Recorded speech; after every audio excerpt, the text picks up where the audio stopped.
दिल टूटल सटतै सटतै सटतै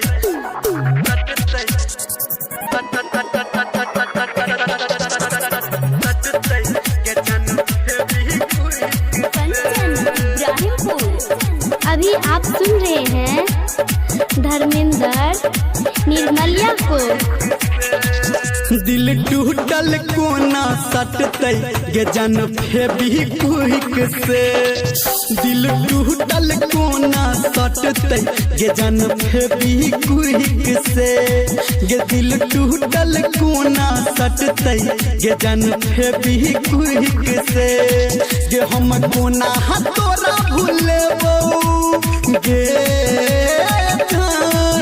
हम कोना तोरा भूलेबो। हम टका नहीं छी दुख से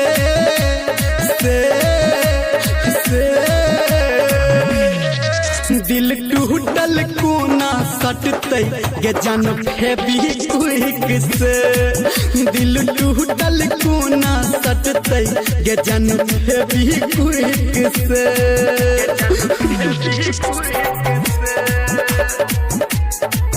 दिल टूटल कोना सटतै सटतै सटतै गे जन कंचन इब्राहिमपुर। माँ गायत्री रिकॉर्डिंग स्टूडियो। हाँ हम छी अपराधी तोहर।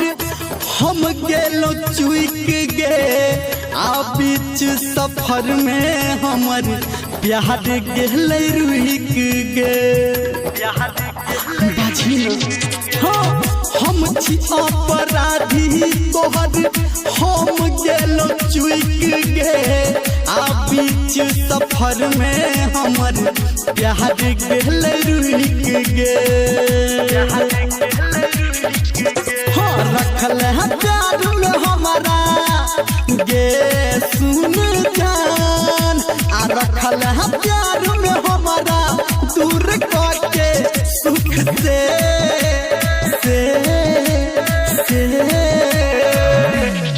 आ दिल टूटल कोना सटतै गे जन फेविक्विक से। दिल टूटल कोना सटतै गे जन फेविक्विक से।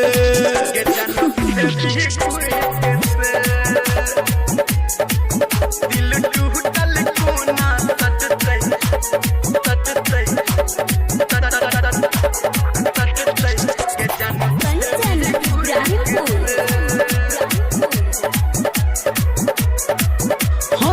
अकर बहन प्यार आबू हम गेलौ चैन गे। आ तू छबे वफा हम गेलौ ईमान गे।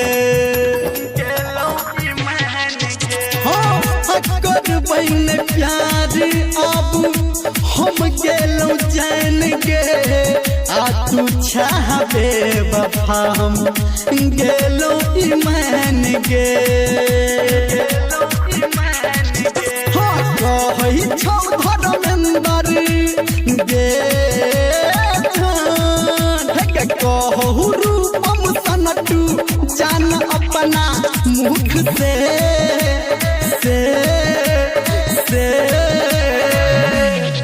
आ दिल टूटल कोना सटतै गे जन फेविक्विक से।